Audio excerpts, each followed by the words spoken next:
Great panel today. We're discussing family policy, the family, social conservatism, and how often these economically related debates have played out throughout the realignment discourse over the past few years. So we have Brad Wilcox. Thank you for joining us. You have a book coming out.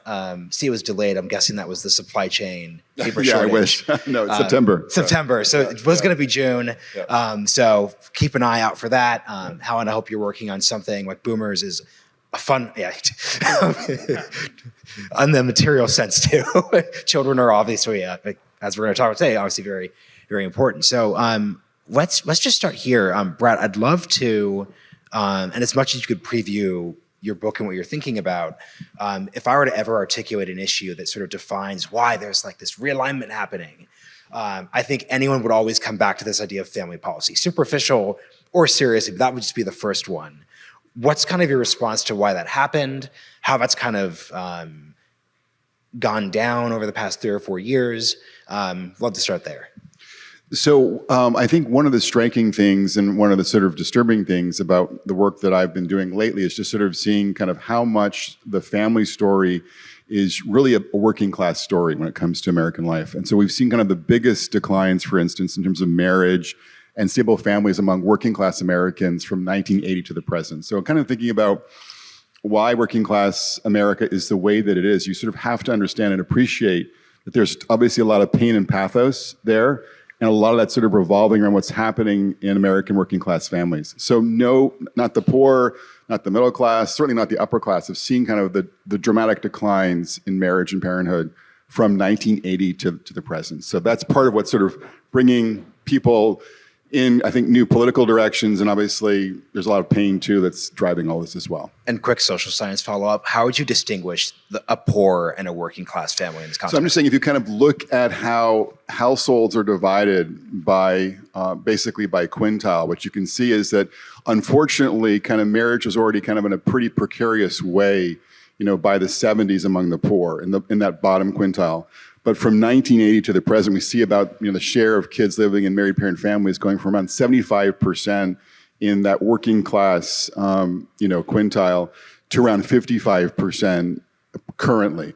And no group in American life, in terms of those different quintiles, saw as much of a decline in marriage as did this working class demographic since 1980. So that's certainly part and parcel of what's driving these conversations and concerns. What are your thoughts, Helen? Well, first, let me make sure I'm audible. This is working? Yes. Great.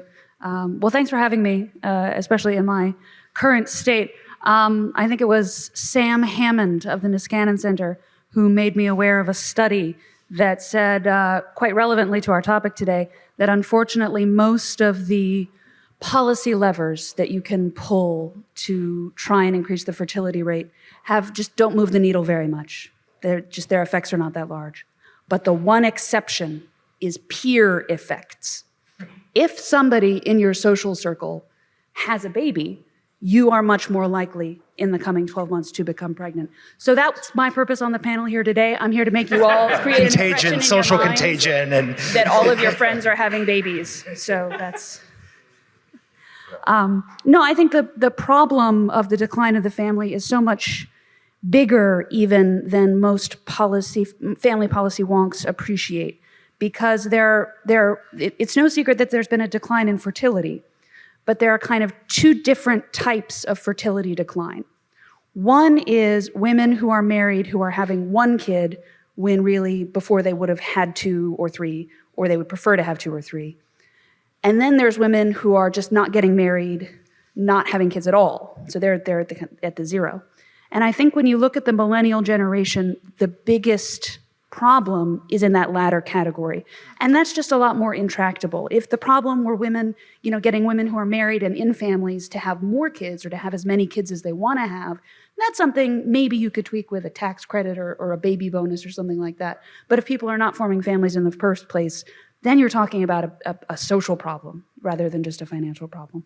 I'm really glad that you put it that way, Helen, because Brad, this is some of your work that's resonated the most. And I can tell you some of the most viral, most popular content that I will ever do is on lack of male wages, opportunity, listlessness, marriageability, and the dating market. It resonates at one of the deepest cultural levels that I have seen, and I don't see anybody in the mainstream touching on it. So I'd love for you both to expand a little bit more on that, because, there's one way, and some people often do this, we'll blame the women, but, in terms of what women find desirable within men is also very downstream of an economic structure, of opportunity, of expectation that go back for quite a long time. And the way that we're structured right now is not creating the conditions for that to even occur, where you can even have the choice to have one child or not. So I'd like to hear from both of you about the conditions, political or government aside, that have created this mess that we're in right now. Brad, you can go first.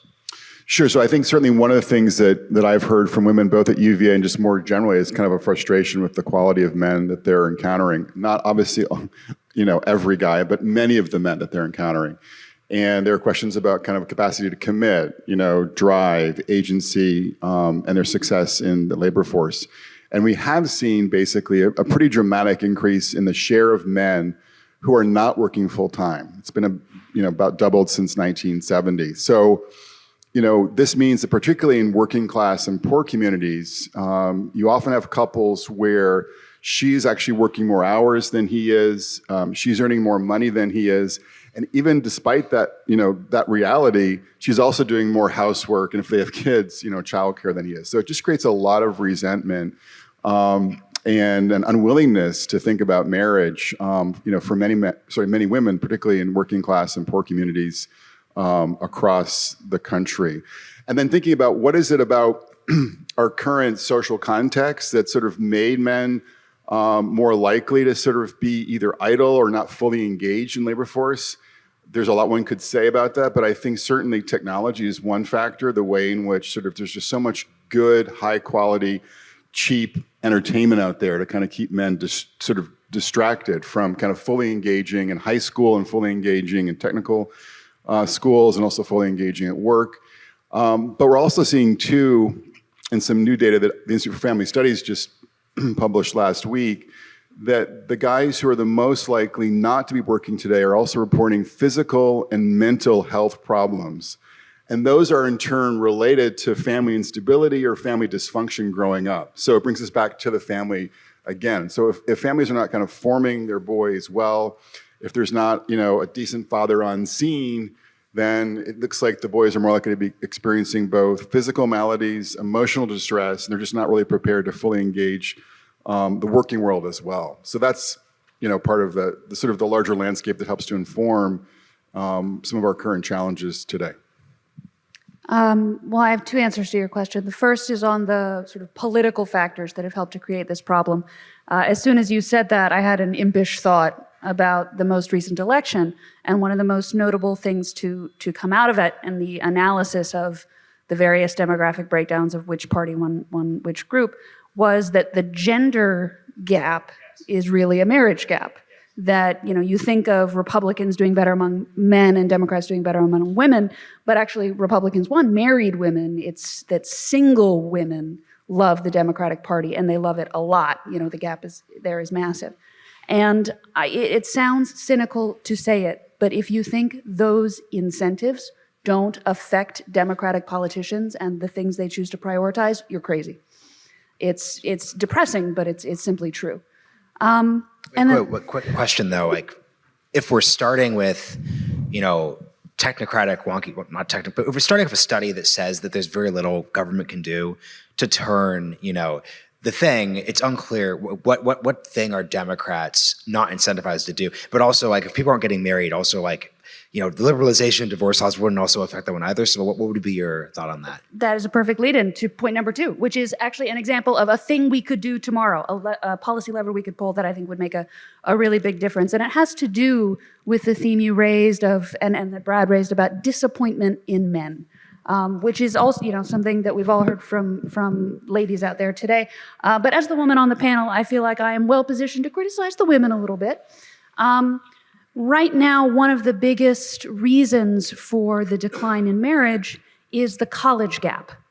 We are approaching a point where there are, 4 college-educated women who are unmarried for every 3 college-educated males, and women are earning more. bachelor's degrees and advanced degrees, just at every level of higher education. And that's only recently become true, so the gap is only going to get bigger. And it is simply an observable fact that women are not willing to pair off with men who have less education than they have. You know, if you're a woman with a college degree, you have closed off to yourself from the marriage market all the men out there without college degrees. And that's an instance where those women may be saying, men aren't living up to my standards. But first of all, the fact that a man doesn't have a college degree definitely does not mean he's not up to your standards, honey. He could be great. And second of all, if your degree is in like early childhood education, you're not so hot yourself, you know? So in other words, I guess that was a joke, but what I mean is that we could stop minting all of these unnecessary college degrees and not really lose very much as a society. I think college is just such a key part of this story. And Brad, I know we've talked about this before, but I mean, with the male dropout surge of 2020 and 21, we are now at 60-40, and with elite institutions in particular for women and men. And you know, your approach, like you said, Helen, if that's going to be and remain static, well, it's not just about what we've seen. This is what I'd like you guys to touch on. It's not even just about willing to date somebody or be with somebody who has the same education. A lot of it comes down to wages, and the lack of wage increase for working class men in particular appears to be deeply tied to the story of lack of family formation, of lack of marriageability, and Brad, you can touch on this too, of a lot of downstream health problems, which are really surprising. We're not talking about mental health. I'm talking like physical ailments, like they get injured at a much higher degree, much more likely to drop out of the workforce because of a workplace injury. They die much earlier, actually, than their married counterparts. Like the level of despair that this reaches in one's life, it's kind of difficult to describe unless you really take a hard look at the data here. Yeah, I mean, I think what we're seeing, as we saw in IFS last week, is just a big spike in the number of young adults who are reporting these problems health-wise. But I think part of the issue here too, in terms of thinking about how do we address the problem, is looking at obviously schooling, not just sort of at college, but really doing better in our middle schools and our high schools to kind of create classroom contexts that are much more male-friendly. And Richard Reeves at Brookings obviously been talking about this in the last couple of months. But we just need to do a lot more to get more men in the classroom. But beyond that, to sort of think about curriculum, pedagogy, more recess, obviously, but just sort of different ways to sort of make boys feel like they've got a place in our schools. I think also doing more to kind of revive single-sex education as well. And then in terms of high school and beyond, doing a lot more to promote what's classically called vocational education, and doing more like what Germany and Japan do to kind of give men an on-road into trades that will give them a decent middle income that would make them more attractive even to college-educated women who might be willing to marry down educationally. And what's striking on that particular point is there's relatively new research indicating that when women are marrying down educationally, they're still marrying up financially.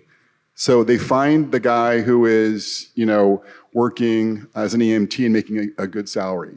They find a guy who's maybe flourishing in the trades, and that's the guy who they marry. So the point is that we have to continue to think about ways to sort of strengthen, especially working class men's opportunities to flourish when it comes to providing, because that's good for them and it's good for their marriageability as well. Absolutely. Go ahead, Helen.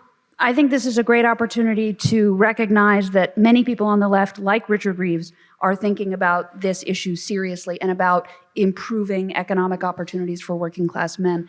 But there's an idea that is very prevalent on the left, in that strain of the left, that would be extremely dangerous for us to embrace. That's kind of a primrose path down in a bad direction. And so I want to just raise it so we can all reject it and know not to go there. One thing that Richard Reeves observes in his book on the decline of men is that the gender integration of various professions and jobs has really only gone one way since the 1970s. Formerly male-dominated professions now have lots and lots of female representation. Formerly female-dominated jobs and professions are still extremely female-dominated. There are still not that many male elementary school teachers or librarians or things like that. And this is a problem because, given the changes in the economy in the last 20 years, the biggest job growth has been in the caring professions and home health aides and things like that, in the sort of pink-collar female work. So faced with that array of facts, many people on the left have said, what we need to do is make more men willing to go be nurses and preschool teachers and whatever. Tell men that there's nothing unmanly about joining a helping profession.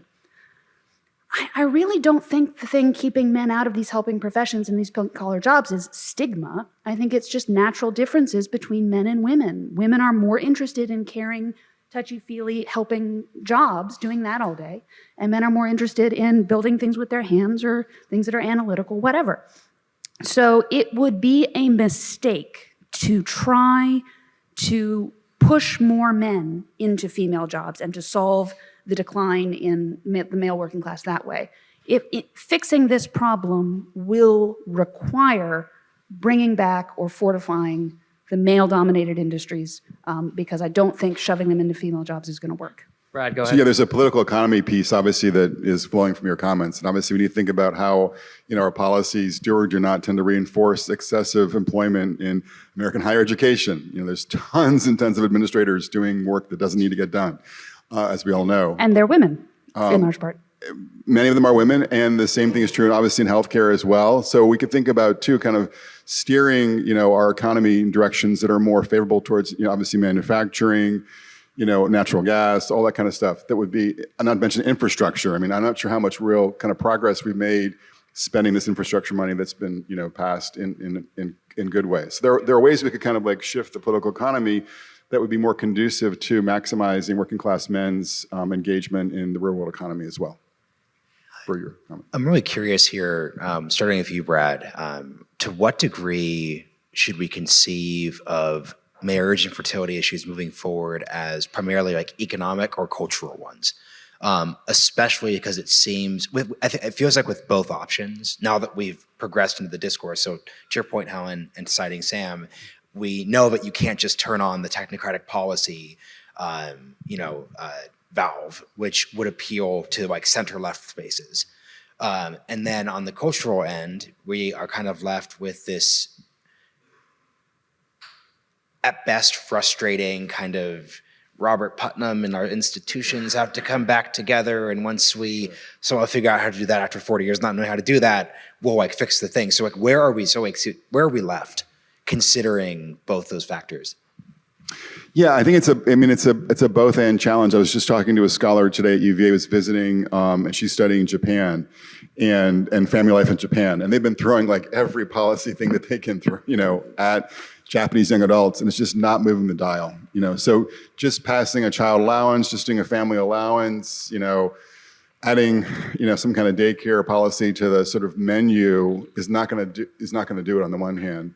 But I think conservatives have sort of had this idea that all we need to do is just kind of change the culture, capture the commanding heights of the New York Times and our elite colleges and sort of engineer different messages. I think that would be really helpful. But I think we also have to make sure that there's a political economy piece that's being acknowledged too, so that we're kind of, on the one hand, telling people the truth, which is, as far as I can tell, the number one predictor of global life satisfaction that I've been able to run across in all my data analyses is marital quality, the quality of your marriage. It beats job satisfaction, it beats money, it beats a lot of things. And so kind of giving people like a true portrait of the world as it really is, we are social animals. We thrive when we have good family relationships, good friendships, et cetera. And we're not doing so well on those fronts. That's sort of the classic conservative perspective. It needs to be better articulated and better communicated and better disseminated.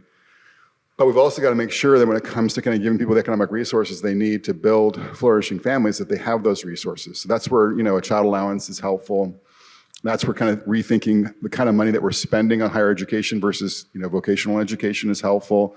And that's where, too, in terms of something we haven't talked about yet, is sort of educational policy is helpful, too, in terms of giving ordinary families more resources to steer their kids away from failing public schools towards schools that are more aligned with, their own values and commitments would be also helpful. So there's both an economic piece to do here, and there's a cultural piece to do here.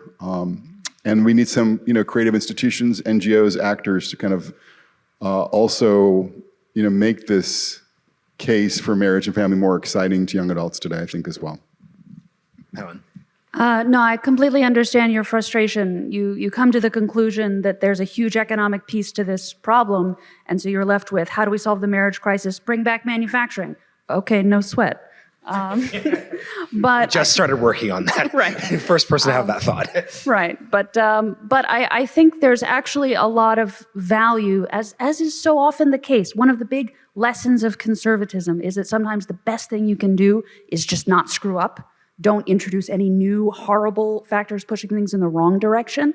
And we have seen, for example, a massive push in the United States and across the Western world in the last decade for subsidized childcare. Because the dual earner family is a very difficult model to make work. And a lot of families are finding that they're spending as much on childcare as the woman is bringing in, and it's just the numbers aren't adding up. And so Elizabeth Warren is out there now saying universal free childcare for all. That would be doubling down on the two-earner family model to the structural disadvantage of people who want to pursue the one-earner model. The one that made so many people so happy for so many centuries. And so one of the biggest things we could do for families in the next 10 years is just make sure the left does not bring in universal subsidized childcare. It's going to come up in every presidential election. And, with enough momentum, it could actually happen. So there will be enormous value in just stopping that from happening, because that would make our family problem even worse. And I think one thing to sort of underline in connection with Helen's point is just this idea of family policy as it's sort of kind of rolled out over there in Capitol Hill and other contexts is often about basically making parents better workers. It's not about kind of connecting parents to their kids. So from my perspective, from the perspective of the Institute for Family Studies, we're trying about family policies that actually re-functionalize the family, give parents more time, more money, more opportunities to be with their children. That's in part because when I've been looking actually at marital equality, what surprised me in some of my recent analyses is that, yes, doing fun things as a family was predictive of happier husbands and wives in my data, but doing chores together as a family, and this really kind of blew my mind, so made me rethink some priorities in my own household, was an even better predictor of marital equality than doing fun things as a family. But I think it just send me that study. I'm going to tell my husband. It points to kind of a deeper reality, and that is that kind of when we're doing productive work together as husbands and wives and as children in the household for one another, I think it tends to engender a sense of solidarity that's often lacking in households today that are much more about basically consumption, and about getting the kids to excel in school and in sports. But again, the idea here is that we're trying to refunctionalize family life so people can really invest practically in one another and in the home as a whole. I think it's very easy to go into doom and gloom on this subject. So is there anything on this that you're optimistic about when looking at this at a sociocultural level? Helen? Oh, I was going to ask for a minute to think. Okay. Brad? Well, I think, one of the sort of mysteries is that, when you look at the research on like marriage and child well-being, it just kind of keeps coming in and in. So it's like, maybe at some point it's just going to like break out into the public, that there is this sort of like, but I mean, it's good news in the sense that like the research continues to kind of like reinforce the importance of stable married families for kids and adults. And my newer thought is that marriage matters more than ever. In a world that's more secular, in a world where people are less engaged in local communities, in a world where we spend too much time on our devices, like being a halfway decent spouse, halfway decent parent forces you to kind of have in-person community in a very local way. And then also, if you're a parent, you're sending your kids to school, soccer, maybe if you're religious, Sunday school, you're just out and about, you're more social. And we're social animals, we thrive, when we have these opportunities. So I think, in a sense, the good news that I would at least convey to folks is that, look, like this thing, this fundamental institution is super good for you on average. It can be obviously extremely tough and hard, but on average it's good for you. And like it's getting relatively that much more beneficial than it was ever before because other institutions are not doing so well today. So that's sort of the good news, I'd say. I did think of one. All right. The lockdown baby boomlet. We saw a little uptick in the U.S. fertility rate, and it's going to take a while to break down the numbers on why exactly that happened and among whom it happened. But my sense is that it is because women were stuck at home from lockdowns and discovered they really liked spending time with their kids and baking bread and doing the housewife thing. And a lot of them are not going back into the workforce, or they're going back into the workforce part-time and continuing to, and they're realizing, oh yeah, family's pretty great.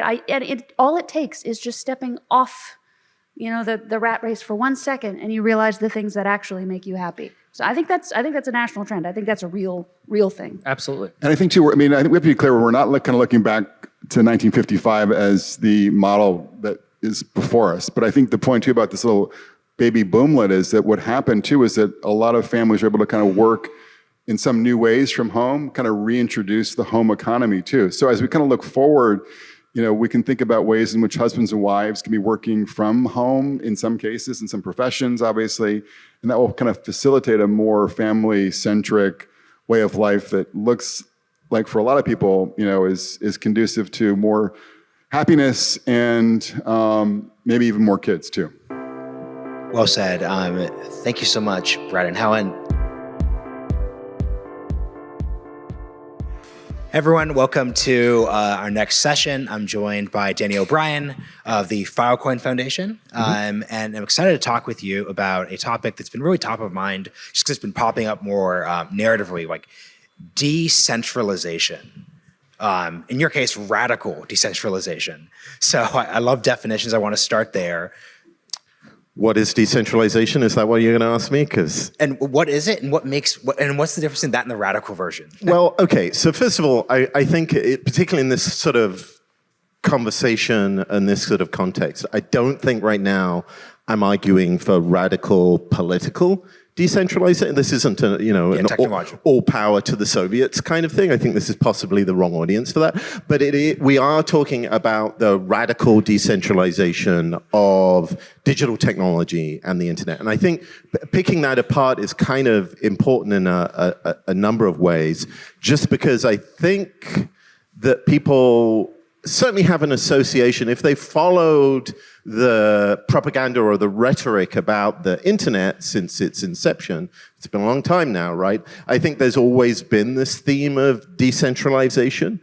And yet at the same time, I think in the last 10 to 15 years, a lot of the critiques of the technologies that people actually use has really centered literally around, the 3 or 4 companies that seem to now effectively dominate that. There was a time when kind of the shtick, I'm an old sort of Web 0.1 kind of person, and one of the shticks, one of the challenges in sort of explaining that, either in a policy audience or frankly in any kind of context, we'd have to sit there and people would go, who's in charge of the internet? And you would say, well, no one, that's it, it's spooky, isn't it? And then you get into the rest of the explanation of the possibilities of it. And now that's not an answer you can legitimately pass the laugh test, right? When Congress is pulling in people to answer to what's going on in the internet,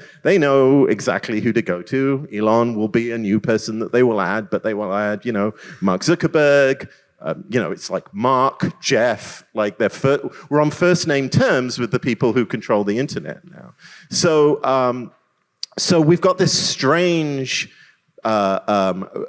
discontinuity, right? We've got this sort of vision from the 90s of decentralization and distributing of power and pushing things to the edges and having disruption. And then we have this modern scenario where so many of the ills of what people see about the internet have a center that you can point the finger to. So when we talk about this, and just to give some context, because I've had lots of lovely conversations with people going, who are you from? So the Filecoin Foundation is Filecoin is one of these crypto/blockchain projects. It concentrates on decentralized storage. The foundation is sort of the nonprofit kind of governance system for that. But we're just a tiny part, I think, of this general radical decentralization movement. you can jump in with more. Is this still helping? Okay, so given this context, what does radical decentralization mean? Well, it means going back to those principles. If you jump 20 years, 30 years post-war into when people could see the juggernaut of digitization coming, right? The days when people were worried about punch cards and IBM, the understandable policy and intellectual conversation was around how this was, particularly in the conservative movement, was going to be an authoritarian pressure, right? This is the idea of, this goes in hand with the sort of conservative critique of the mass man, right? Of the technocratically controlled economy and culture. And it seemed very obvious that in an IBMification, in a do not fold, spindle, or mutilate kind of world, the digitization, the processing of people would end up being an anti-conservative, authoritarian, and centralizing force. What happened in 70s, 80s, and 90s is this weird flip, which came out of the technology, right? Where people, either technically or politically motivated people, realized there was this window of opportunity, right? Where we could face a digital future, but that digital future wouldn't necessarily lead to this technocratically, ubiquitously controlled environment. And that was the window that both this rhetoric and this technology of the internet went through. So now we're sort of faced in this situation where we're having to return back to those concerns. The conservative critique has returned, and me as a technologist, sort of looking back to where we went wrong, and seeing if we can't still return to this window that answers that conservative critique, and also, more broadly answers the political critique of like, what does it mean to have so much of our life mediated through this digital medium that is now controlled by a bunch of people who are unaccountable, who are unlike us, and are prone to influence in ways that from forces that we dislike or we oppose to. Yeah, so a couple follow-ups there. So number one, and we'll answer one, go to the next, on and on and on. Number one would be, what actually would you identify as the problems of the internet, with the addendum that your average consumer actually experiences in their day-to-day lives? Because I think that now that we're a couple years into this, right, I think we're well past the point of Web3 and crypto founders saying like, everyone hates Mark Zuckerberg, so the blockchain. Right, because that doesn't actually work and no one cares. Right. And people don't move, right? Like it becomes, right, this just sort of weird kind of avocational thing where you go, everybody, it's like general strike, right? Everybody leave Mark Zuckerberg now, and then no one does. So I think one of the things you've seen, and we've done polling on this, right? Like we wanted to find out what people feel. And I think what you've seen over the last, let's say 2010, maybe 10 years, last decade, is a growing anxiety, right? People who went onto the internet 10 years ago, were going on to have fun, right? We're going on to like write their blogs, and there was generally a sense where you get into fights maybe, but you would have this sense both of autonomy. You were in control of this thing, you were playing around with it, and also a sense of control. When I used to work at the Electronic Frontier Foundation, when the Ed Snowden case came through, we were very concerned that this might actually normalize surveillance, that this would be, no big whoop. People would see it and go, well, I guess everything is spied upon on the internet now. Oh, well, I guess that's the world I live in. And what we detected there in polling was this general increase in anxiety. People weren't mad at the government. People weren't mad at the NSA. They were just a little freaked. In the modern era, in the last few years with sort of social media and so forth, what people have, again, their anxiety revolves around losing stuff. So they will say, if you ask them, and we did, do you think the internet is fragile? Everybody says, no, it's here, it's resilient, I've got it, the internet is here. If they said, have you lost anything, right? Have you had accounts shut down? Have you felt silenced? Have you had something deleted that was valuable to you? People go, oh yeah, that totally happens. And this contributes to this sense of distrust, right? And it also kind of contributes the sense that things are moving away from you. Now, I don't think that anything that the new technologies have provided necessarily has given the people a feeling of safety. But I think, certainly in the financial space, it gives people a feeling of autonomy, right? There's this weird contrast where you have a lot of people in the political space, understandably going, in cryptocurrency and crypto finance, there's all of this level of risk, right? People could really lose a lot of money and who do you trust? You would assume that this would be an environment full of anxiety. But because people feel that they're in control, they feel that it falls under the responsibility part of their spectrum, right? Like they lose some money, they go, I should have been more careful, right? Or that they calibrate their risk. You can't calibrate your risk in a world where Facebook could delete your whole conversation, right? Or that you simply don't know when you're going to be, canceled in the technical sense of that. And I guess what I'm kind of trying to get at here is when you're talking about Facebook could delete it. I really like your point around how there's a general state of anxiety, which is separate from the question of whether or not Twitter is going to destroy your Twitter follower account you don't really actually use. Right. But I guess what I'm wondering is from a company perspective, how do you actually translate that into something? Because for example, when you're describing generalized anxiety, that's like me saying oh man, everyone feels that institutions just don't really work. Right. Therefore, if I create a new institution, everyone's going to be down for it because actually that's just a condition of modernity. We're just not going to be as, I don't want to say subservient, but we're not going to be as comfortable as we were during a more top-down 50s or something. So I think that I think a lot about building new institutions because I think one of the things that the conservative instinct, and Kevin kind of touched on this earlier, is that there is knowledge locked in to eternal or long-lasting institutions. And there's something a little bit contradictory about going, and we're totally going to build another one, and it will be just as good as these 200-year-old institutions. But we're in a period where it's very curious how we've created this entirely new territory, this entirely new set of things. Just to kind of try and make it concrete, it's like we've invented ships, right? We're doing naval transport now, okay? And we haven't yet built up any kind of rules or institutions about that. We haven't got a navy, we haven't got the law of the sea or anything like that. So we're under an obligation to create institutions in this space.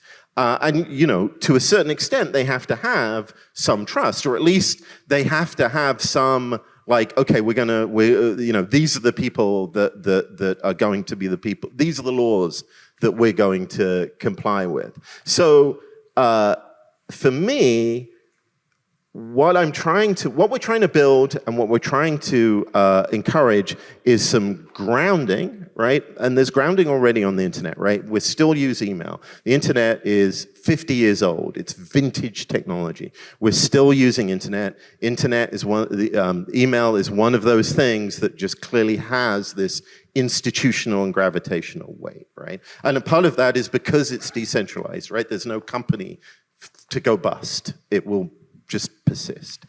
And on the other hand, right, when you build an institution, and I think this is one of those sort of moments of institutional threat that we're seeing right now, you want to build an institution that's so resilient and so enabling that you're not just trying to work the refs, right? So that's the sort of scenario we're in right now, is that what we see with Facebook and Twitter and all of these companies is people are taking a huge amount of their time to work the refs or own the refs, right? Like a lot of folks in the conservative space were very relieved when Elon Musk took over Twitter. A lot of people on the left were more concerned, but that was like, oh, we have our man in there now, right?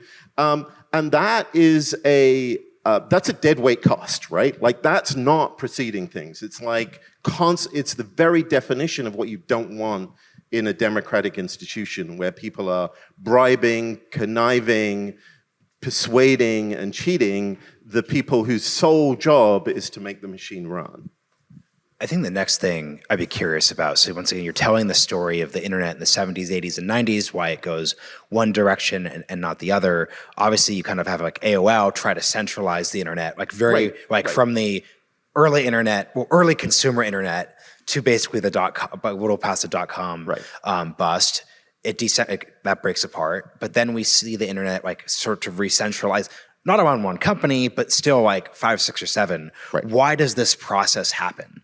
So, I mean, one thing to underline, right, is that the internet was one of many possibilities in that space. I remember one of the early questions being, what had happened if Obama hadn't got in? Well, there was, Rupert Murdoch had, I think it was called Delphi. It was a proposed global digital communication system. Of course, Bill Gates built one as well. It was going to happen. It was just, how was this going to play out? And this very odd system, like I say, of an entirely unowned kind of environment actually very quickly came to the top of the heap. So for me, in many ways, and at the time, I think for many people, it was like, how is that possible? Right? The same thing with Wikipedia. I think now we sit in an environment where we kind of critique something like Wikipedia. At the time, even among people who were huge advocates for, the wired vision of the future, were like, okay, we didn't expect an encyclopedia to like spontaneously arise in this environment. I think the pressures to centralize are ever present in almost everything we do. It's just the easy option, right? It's one of the things that leads to authoritarianism, is that it's the short circuit. You go, why are we bothering with all of this? Let's just set up a king, get it over with. I think specifically in an environment that was already fairly distributed, was already fairly resistant to these things, I think there were 3 things. One is security. The internet, while brilliant, was built on a quicksand of insecure systems. So you ended up with this, what we call sort of feudal security, where, well, I don't want my computer to be hacked and all my data to be taken, so what I'm gonna do is put the trust in Google, right? I'm gonna use Google Mail. I'm gonna like store my files there. So that has a very centralizing kind of influence.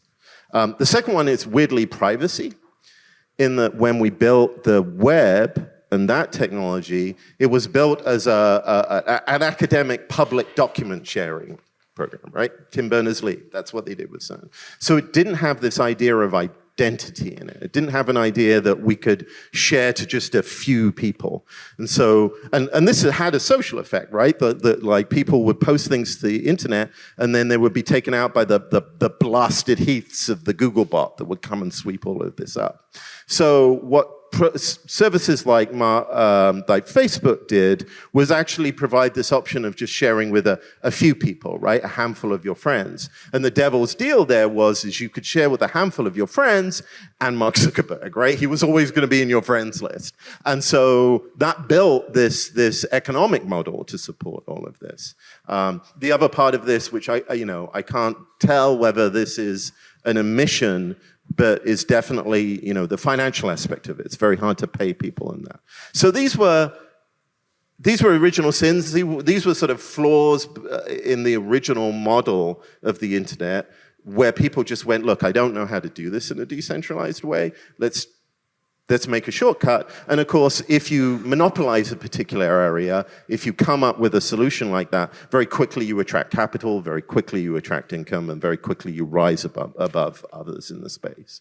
Something I'm wondering as you're articulating this is, are there just certain tasks on the quote unquote internet that are better suited to a decentralized model versus a centralized model? So for example, with AOL, it's America Online. The whole purpose is to make an easy way to get online that could be sent out with disks and blah, blah, blah, you're there. It's kind of like a playground with a playground, too many metaphors, a playground and a walled off playground. Walled garden with a playground in it, and then there's a little, yeah. So the one thing that then is, when people are like kind of talking about like, oh, like there's an opportunity to create like decentralized social media, I'm kind of wondering if at the end of the day, like that era of the internet just ended up being centralized because there are just so many advantages there. And maybe if we just are looking for different, if in an era where we're in group chats or Signal, those behaviors are better suited to decentralized. Yeah, I think okay, so I think this goes to this idea of sort of the mass man and this sort of conservative critique of,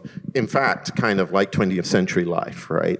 The idea of like, well, what level of scale should society operate in? Do we, again, Kevin sort of said, I like nation states, but clearly there are things that you don't want to work at the federal level, right? There are things where you want the intimacy and flexibility and passage of time and tradition to exist. And those often exist at this very small local level. I think one of it's odd that you should pick like social media, because I really do think that there's a whole slab of things that we put into social media that are actually really better served by decentralized Like systems. what? Okay, so just like communications like this, right? Like we have to mediate everything, we have to publicize everything in these very monolithic social media systems.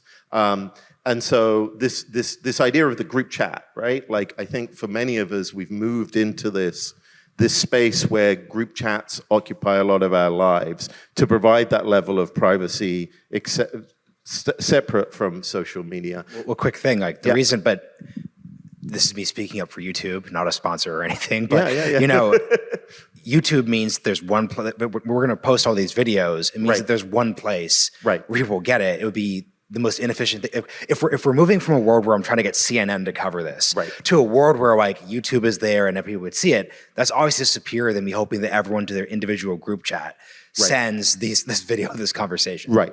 And that's where you have this like odd, I think really drill down on this idea of social media. The way that I think, actually in the very early days of when social media was arising and a lot of people were thinking about this area, the phrase was social software.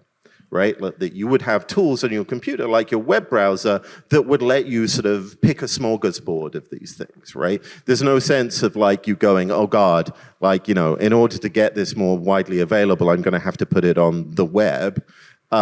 Because the web was just this shared and distributed environment that we all use, and we all used a web browser to access it. There's no reason technologically that your interface to the world's videos has to sit with a single company.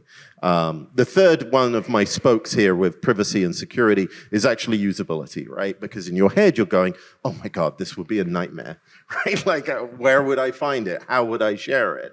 Well, that nightmare isn't a quality of the technology, it's a quality of who got there first to provide that interface. There's nothing stopping, and in fact, the first version of YouTube, YouTube was bought by Google, but Google had its own video service. You can have a wrapper around that in the same way as Google became a wrapper around the content of the web. So that isn't the problem. The problem is, how do we build incentives? How do we coordinate people to build a video system that isn't Google's video system to share this stuff? So I think the next question, so you're pointing out how there's this like conservative, like well-justified fear of like technocracy, mass man, all those things. I think the more like left-leaning counter concern is just sort of libertarian, the market, technology, everything just sort of kind of like progresses as it happens. As you're thinking of this, making this case for like a much more decentralized future, to what degree is that inevitable via technology and just things changing? Or to what degree are there like knobs and needles that need to be changed, looking at the structure, how the internet works today? Right. Well, I think I'm really interested to hear Matt Stoller's sort of take on this later on, because there's, both Conservatives and the left alike have definitely taken this idea that this is something that requires government intervention, right? That either sort of compelling a particular model of free expression on these giants or breaking these giants up is the model to do it. I have like my own feeling that like I want to build a system, technological, social, or political, where these giants just sort of fall apart like, fine barbecued meat, right? Like you just smoke them until they fall apart. Because I think that is something where you're not leaning on you're not playing the refs, you're not leaning your thumb on the weights, you're building something that actually will continue to keep in this space, right? But I don't know, right? Sometimes these things go one way, sometimes these things go another. What you want, though, is something that you can look at and say, yeah, these are the institutions, these are the trust systems, these are the incentive systems that I will believe will last for another 50 years and not collapse, either into chaos or into us having to beg at the court of Mark Zuckerberg in order to get what we want. So I want to, as we're nearing the end, get to the vision thing. The vision thing, right? We've really focused on specific social media complaints, but I'd like to just hear from you, and I think the audience would too. Just like, what would a radically decentralized internet look like over the coming years? So, like, let's say you get 85% of what you want. Like, how would that look different than what we have today? Okay, so we've all got these very superpowered devices, right? We've got phones, we've got laptops. They've got a huge amount of power, far more than they actually are needed for a centralized system. You could just have a pretty simple box, and it would be like a TV, right? So I think what you would see in that environment, and it might not be visible to you, right, is a lot of the work being done much more locally on your device. So to give an example, right, people worry about the algorithm. People worry about what is being excluded by what we see. Well, the algorithm would run on your machine, right? The algorithm would be something that would be learning from you pretty much exclusively and matching your incentives. Same with artificial intelligence, right? Right now we have this system with ChatGPT and these services where you go to someone and you say, I would like this question answered. I would like this information gathered, right? But there are all these filters where it's desperately trying to stop you either from suing you or someone being absolutely furious that you're getting these ideas. These things will sit on your device. And finally, there will be a right of exit here, right? And it's not something that you might have to pull a lever or think about at the end of every night, right? Do I really want to be in Google? Do I really want to go to somewhere else, right? It would be something that would be very, very invisible, but following your needs. We're trying to get rid of this principal agent problem where you're desperately trying to align the political values of these big giants with your political values, right? You want it to be like your house, your home. The most powerful vision for a decentralized future in the digital space is the physicality of our existing decentralized system, right? We don't all live in New York, right? We don't all under the control of a global government, right? We have this subsidiarity. And what we want to do is to create something that is a tool that sits in your home and you don't feel you're being spied upon in your home. You feel it's helping you make decisions. It's working on your side. And we have the technology, right? We have these very powerful computers. We have a model of what we want. And we can very simply see computers as an aid to our own political goals and our own families' needs, rather than a sort of far-off, mediated, controlled overseer. Very well said. Danny, thank you for joining me for the fireside. Thank you very much.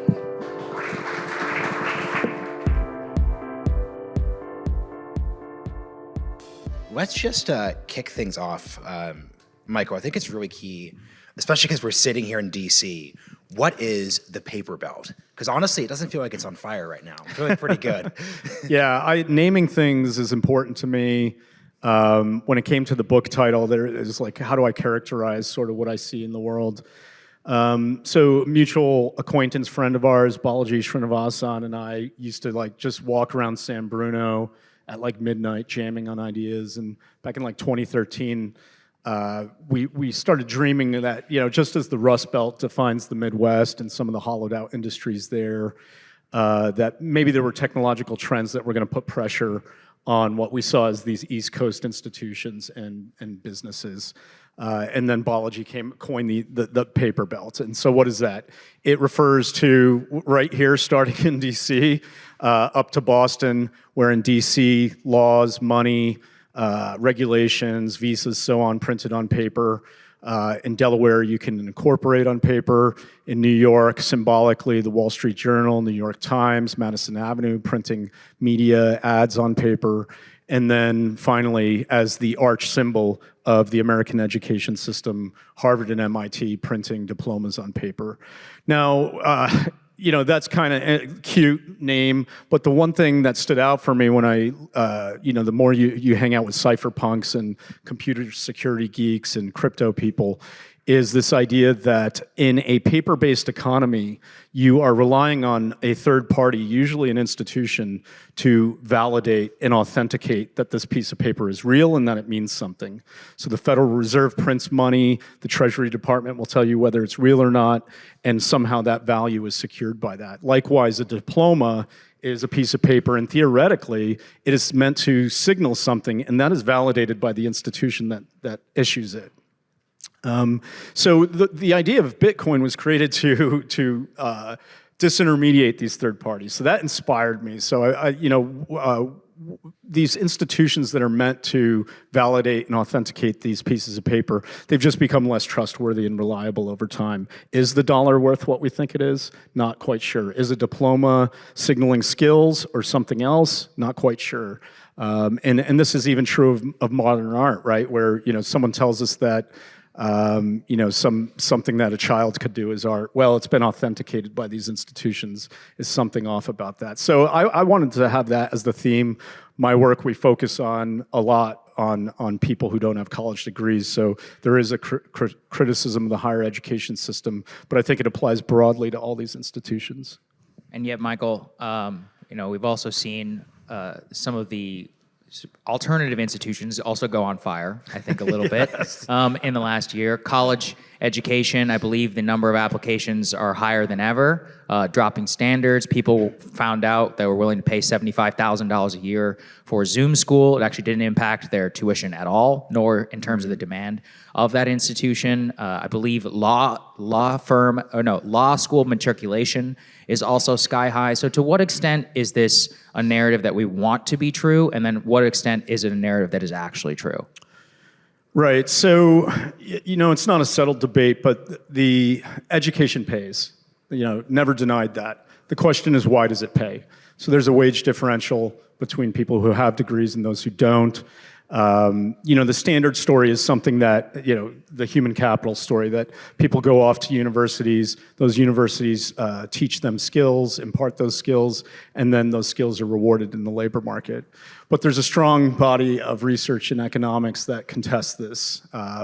Most famously, Brian Kaplan in the case against education presents the idea of the signaling theory. And what is that? Well, it means that it's not what you learn in school that is valuable in the marketplace. It's actually what you're signaling about yourself as a person. That you sure have sharp cognitive skills, but more than that, perhaps, is that you are willing to undertake a 4-year project at great expense, take assignments, hand them in on time, show that you're reliable, and quite frankly, obedient. And the labor market rewards that. So I think in a time of crisis, when the idea of future money becomes less valuable, everything becomes present-oriented. So that means established businesses, established institutions, and so maybe that signal actually becomes more valuable in that high interest rate environment. Something I'm curious about here, obviously, and it's you get into this in the book, like the criticisms initially of the Thiel Fellowship, but when we just zoom in and look at what you're actually doing, it's saying, hey, there are probably smart under 19-year-olds who, if you gave them money, mentorship, focus, they could do a lot of like really interesting things. It's not shocking that produced a bunch of like interesting ideas, institutions, people. You could talk about that. I'm curious though, and this goes to your 1517 work. What is scalable from that, right? Like you could have given Bill Gates money when he was 19 in the 70s. That has always kind of been true. So what for like all the kids who have left like the K through 12 education system after COVID, like what can be applied to them that you've learned from Teal Fellowship in 1517? Yeah, that is strong pushback that we get on, or I get from the book, and then even the program is, okay, you work with the Olympians and Navy SEALs. What do we do for the average American? And it's true. So like a famous example, we worked with Vitalik Buterin, helped him launch Ethereum. Vitalik learned Mandarin on his own. He's just like typing Mandarin in his phone. He's like, oh yeah, I taught myself. Okay, that is extraordinary and pretty rare in the world. What I've looked to is I think at a policy level, for one thing, if we acknowledge the signaling story, then, issues like the student debt crisis become, it's like the idea of free college is even crazier, because then you're just letting more and more people pursue like this arms race to send a signal that is socially wasteful. So I think at the highest level, it would be great if the government did not subsidize that behavior. But on the more practical level, I've been actually more recently inspired by countries, to some degree Germany and Austria, but really Switzerland stands out to me because they have a robust apprenticeship program. The thing about skills is that the best way to learn them is actually from the people using them or on the job, learning by doing. And that is something that we saw in the fellowship. But I think it can apply across different trades, industries. I mean, Switzerland, it's not just manufacturing in the trades, it's also retail, finance, and so on. Something like 70% of all Swiss teens partake in this program. They get paid $1,000 a month, and then they're able to launch careers without college degrees that aren't, denigrated by their culture. These are, real careers. And what's more is the upshot is they don't have an underclass of like 20 overeducated surplus elites who are indebted wage slaves, right? So, I would look to those policy ideas as a way to provide a real education. I mean, I think we're just transfixed by this idea of the classroom, of the school. Maybe the more controversial idea is like to say that teenage labor is good, and maybe we can actually skill people up to some degree, maybe part-time and full-time in their teens so that they're ready to work in their 20s. And I think that would be a version of the fellowship. So we currently have public schools, and then there's this idea of charter schools. The problem with an apprenticeship is if your employer trains you and then you go off and work somewhere else, that doesn't help them so much, so they're a little reluctant. So what would be kind of interesting is if we allowed those vouchers that go to charter schools and other types of schools, could we apply those to apprenticeships? So that would be like mini fellowships. So the answer is like I'm gonna like double down on the idea and say, okay, we can apply this to all sorts of different jobs and professions and careers. I think it's a really interesting idea. I would love to see it in practice. It seems to me like the major obstacle to it are the exact elite credentials, the credential holders themselves who are going to try and protect it at all costs. So how does this operationalize? Like in the idea of you're trying to short the higher education bubble, like what does that actually look like in practice? At the highest level, it's can we support people who have extraordinary careers or even just fulfilling, successful careers. What would be even better was like if they were well-rounded in a sense. So they're not only, an engineer of some kind, let's say, but they also, enjoy the liberal arts to some degree and show some level of learning, a well-furnished mind.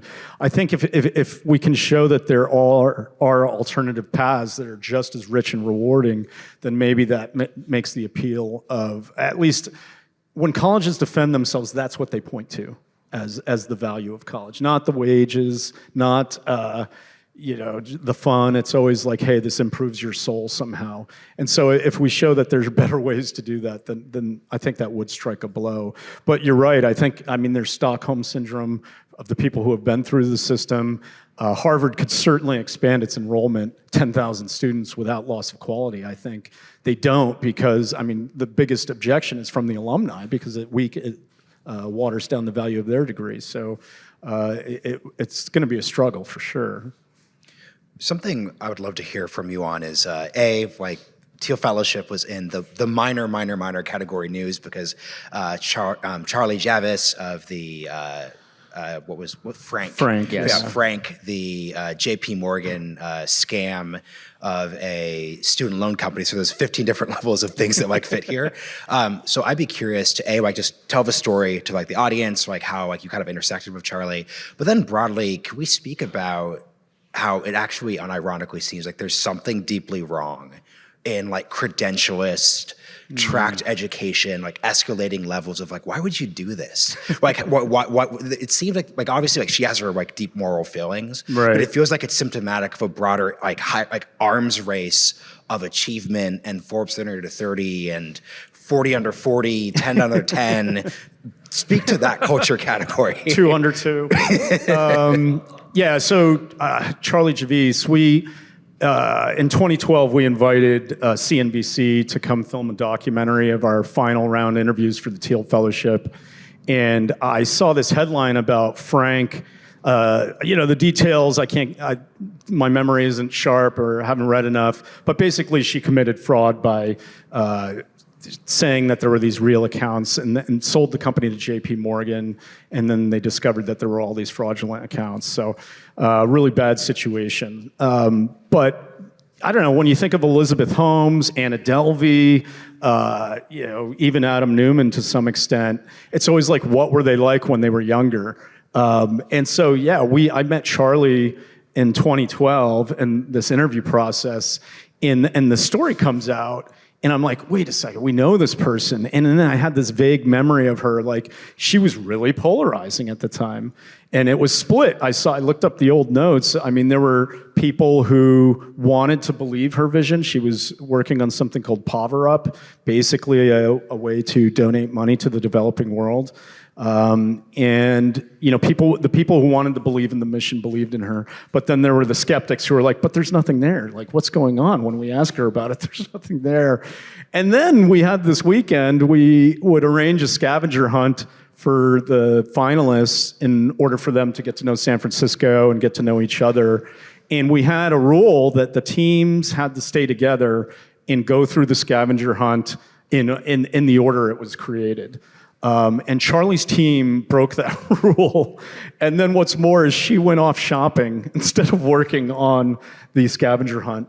And so I was laughing. I was like, it's so funny. It's like, yeah, we knew. Oh, and there was like little things where, you had to come out on stage and pitch to the audience. And we said, oh, you got to talk from the lectern because that's where the microphone is. Otherwise, CNBC's not going to pick it up. She refused to do that. She stood in the middle of the stage, thought she'd be different. So there were all these things where it was like, oh my God, when I look back on it, it's almost too much on the nose, where it's like, oh, she was breaking rules then. And the key thing is she lied that she had turned it down. Right. And that's what turned me on the story, right? That's right. So she had been claiming in public that we awarded her a fellowship and turned it down.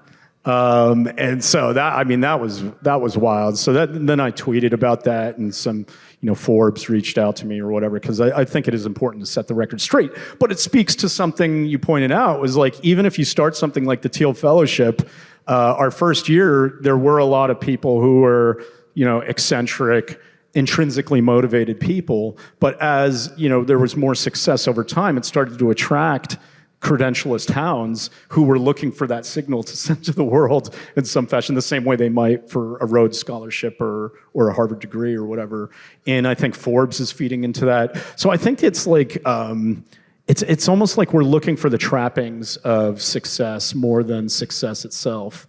And I guess in any system, you're going to have people, mimics, who try to send the signal but not the substance. And I think that really comes to the forefront when you enter an economic downturn, when there's less free-flowing capital, the number of fraud cases and corruption cases get revealed, and you see who's swimming naked.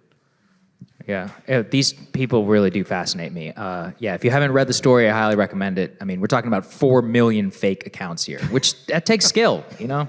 At a certain level, you got to admire it. So I want to dig a little deeper. It's kind of, you're talking about the credential institution. You even mentioned the Rhodes Scholarship. Yep. You know, these are all highly kind of elite phenomena. Like when I'm tracking is an enormous response amongst our audience to people dropping out of college, specifically younger men, or not even dropping out, but just feeling like I'm not doing this, which is leading to a lot of gender imbalance, and that has all kinds of downstream crazy impacts on wages, on marriageability. There's a social crisis coming 25 years down the line specifically because of this time. So clearly there's a gap. How do we fill it without catering specifically to the Rhodes Scholar? I feel like that person's always going to be fine. All right, they're either going to get the Teal Fellowship or they're going to go to Harvard. All right. But like, what about somebody who is going to matriculate to a state school for, let's say, I don't know, like a psychology degree or even engineering, but just says, no, I'm not doing it. Right. But that's actually not a good idea if we look at it in terms of wages. So we got to be able to help that person somehow also both develop as a human being, but also give them the economic opportunity that they feel owed in life. Right. And yet emotionally, they feel that this institution is allied against them. That's something I'm really interested in. Yeah, maybe I'll take 2 cuts at that. The first one would be to go back to that idea of what a school looks like. I think it says something that we're stuck in the past in this industrial model where people march in lockstep, the same age, with the same people, in the same location. I mean, everyone, look at Ferris Bueller's Day Off is, I guess I'm dating myself, but it's funny because it's like, it is a prison. Like these people sitting in desks, learning things that are useless to them. So I think as a society, we have to wake up to the fact that school, or at least a building with rows of desks under scalding fluorescent lights, is a tool to educate people. It is not education itself. And so I think a lot of young men are being drugged into compliance with that system because they don't want to sit down. And I think we just have to be honest that it could be as young as, maybe, and schools aren't doing this, but teach the basics, and then maybe at some point, 12, maybe 14, 15, it could be the case that people are ready to split time between the classroom and then developing some set of skills. But I think young men are dropping out of this because this system is just so obviously not working for them. Like you said, they're going through it, they're not getting the skills they need, and then they drop out of life and spiral downward into Netflix or even worse, like opioids, some detachment from reality. And then the second cut would be, I just hate as a culture that we denigrate the trades. I mean, the fact, like so many people right now are being forced into the college track. You have this giant assembly line geared towards some vaguely pre-professional degree, and there are so many people who are forced onto it. The majority of people don't finish college. They take on debt. It's something like most people graduate in 6 years, and when they do graduate. So the number of people who go to Ivy League schools get the BA in English, that is a small number. It's really someone who's like, could have been a carpenter maybe, could have been an electrician. Instead, our society says you're a dunce if you do that. And so they go down this track that's not meant for them. So I think, and especially for men, younger men, I think that is a big issue. And so maybe if we transition towards something, these on-ramps, I'm like, maybe the more controversial thing to say is like, you can't actually teach schools beyond, or teach skills in classroom beyond reading, writing, arithmetic. You do have to learn on the job. You actually have to learn these skills. And so I would push in that direction. I want to go back to the anecdote you're telling about Charlie, how she wouldn't stand at the lectern, how she skipped out on the scavenger hunt. This is a book. This is not just like a prescription for higher education, but it's also like a story that you're telling. So I'm really interested in the narrative here. If Charlie had pulled it off, though, I think there's a world where we're on this stage and we're saying like, that's when I knew. Like Charlie just when all the other sheeple stood in front of the lectern and she just said no. And and people like Elizabeth Holmes do this too. Like they kind of realize that there's like an advantage narratively in being counterintuitive. Yeah. So like when you're sitting down with a room full of like 16 to 19-year-olds, how do you actually like logistically sort through like what is just like literal signaling within the universe?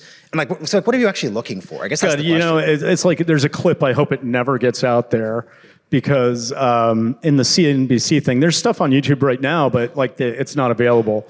So I have a DVD, and like, the Forbes reporter reached out to me. He's like, "Oh, can you validate, the scavenger hunt thing?" And I'm like, "Well, the DVD's at my parents' house in the garage." So I happened to be I got to Phoenix, and I dug out the DVD, and then I'm there, like, because CNBC producers, they want conflicts, so they're like, "Can you at least try to defend her a little bit?" And so I'm saying what you just said. I'm like, "Hey, she's breaking rules, and there's something innovative about she's not going to be someone's boss."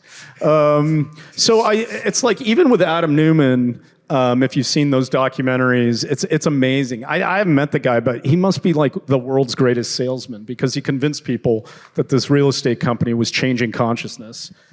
So there's something about charisma that is powerful, and I think investors in Silicon Valley, and then maybe even the wider world, can be drawn to charismatic people who are just like con men, and in the end. So what for us, I never, when we're investing, and then I came to see this with the fellowship, is that I never want to be in a Shark Tank situation where I don't know this person and they're pitching me an idea for 15 minutes and I have to decide whether or not to invest in that time.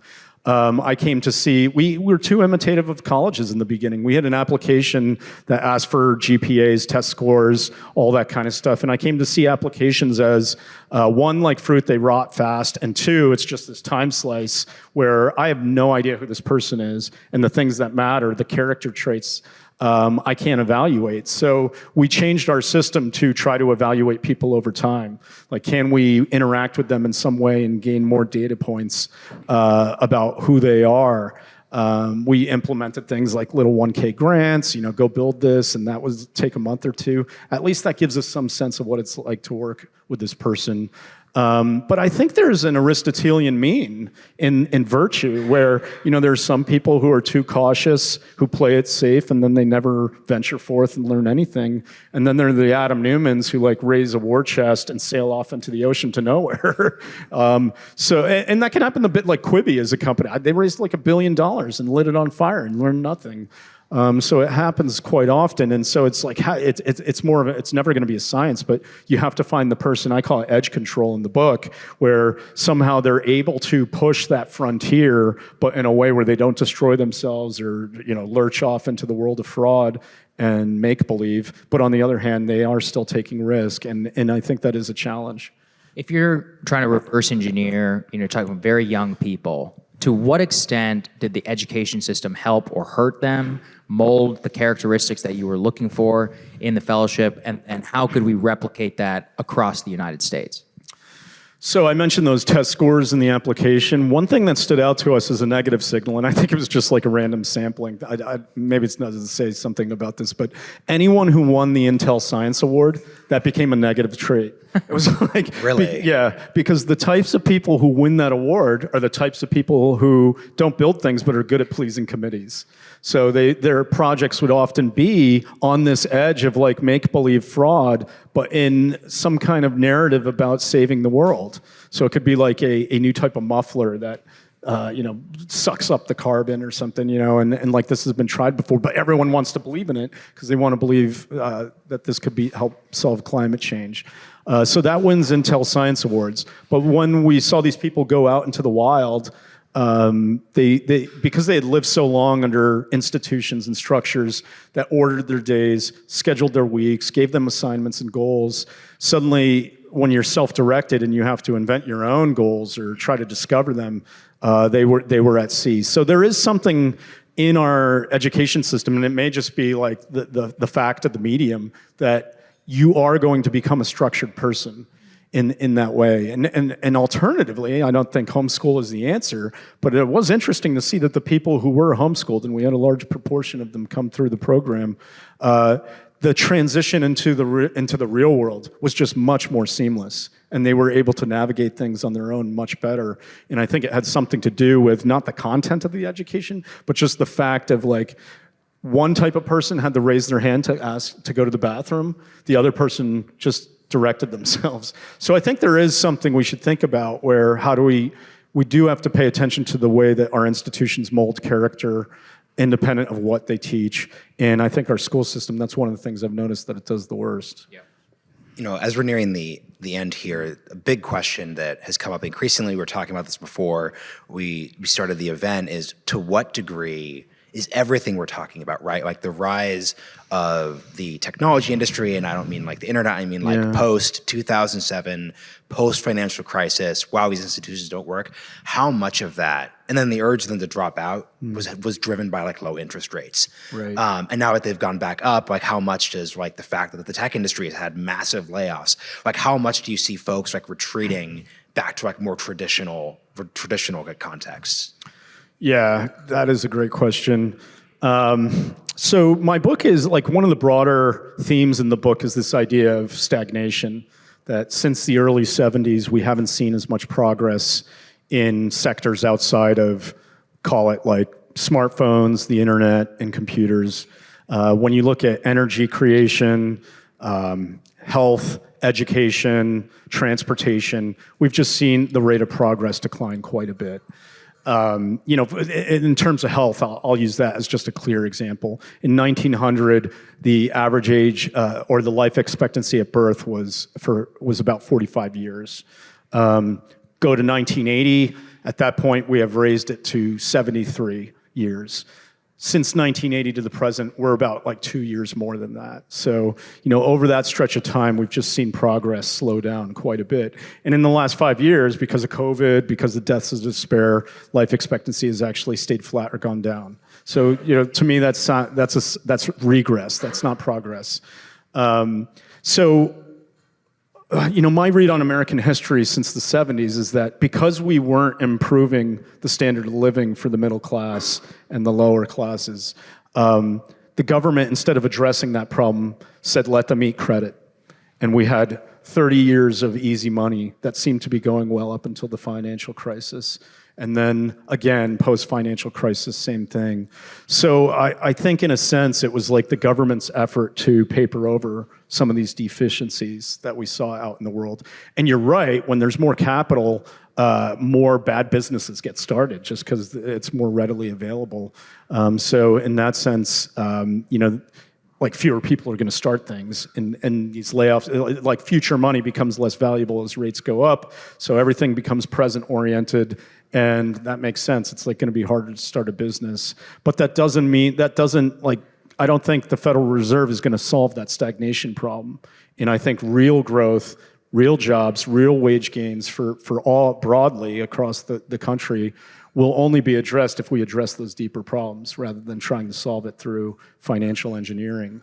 I think you're right. One of the big surprises to me, I'm a bit of a Bitcoin maximalist in the sense I think like that, and maybe Ethereum is the backbone of some stuff like that. That is real. Everything else is Ponzi finance. I did think Bitcoin would have held up more as an inflation hedge over the last year, but it's still standing pretty strong at $22,000. I think that's pretty impressive. But you're right. To me, it just showed how powerful the Federal Reserve is, like for the global economy. That any asset turned into a speculative asset in the last 10 years, especially the last 3. And now we're feeling the hangover. The alcohol's out of the punch bowl. So, I don't have a good answer in terms of, it's like I still think progress occurs because people invent new things or discover new things. We gain knowledge, and I think we have to get back to the basics on that.